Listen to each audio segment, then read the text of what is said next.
நாடாளுமன்ற உறுப்பினர் அர்ச்சுனாவின் காணிகளால் தமக்கு அச்சுறுத்தலாக இருப்பதாக அவரது பிறந்த ஊரான பெரியவிளான் மக்கள் பாரிய எதிர்ப்பை வெளியிட்டுள்ளனர். இதுகுறித்து அவர்கள் கருத்து தெரிவிக்கையில், பெரியவிளானில் உள்ள நாடாளுமன்ற உறுப்பினர் ராமநாதன் அர்ச்சுனாவின் காணியானது பல வருடங்களாக துப்புரவு செய்யப்படாமல் பற்றிக்காடாக உள்ளது.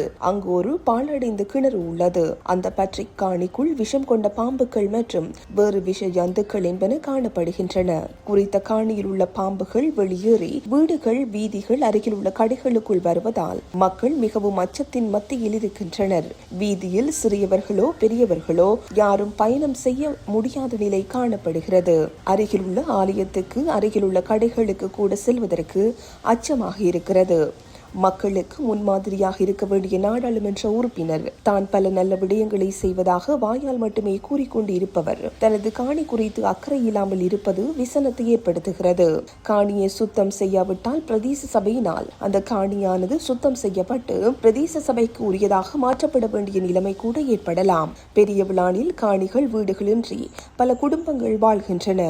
அவர் ஒரு நல்ல நோக்கம் உள்ளவர் என்றால் தன்னால் பராமரிக்க முடியாத காணிகளை அந்த மக்களுக்கு வழங்கலாமே. அவர் ஒரு நாடாளுமன்ற உறுப்பினராக இருக்கின்றார். ஆனால் அவர் பிறந்த ஊரான பெரியவிளான் பகுதியில் மிகவும் வறுமை கோட்டுக்கு உட்பட்ட மக்கள் இருக்கின்றனர். புனரமைக்கப்படாத வீதிகள் இருக்கின்றன.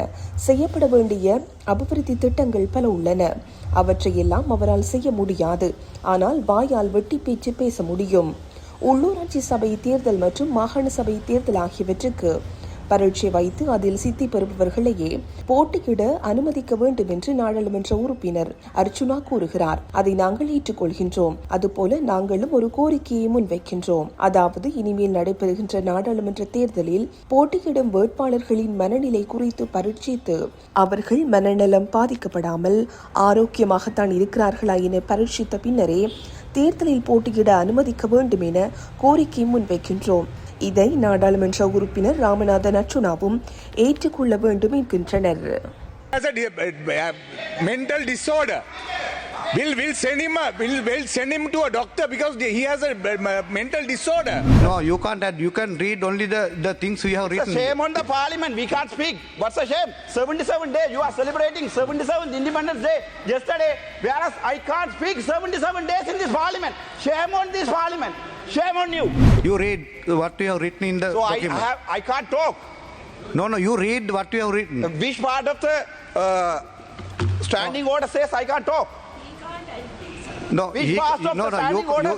you can't. You can read only the things we have written. It's a shame on the parliament. We can't speak. What's a shame?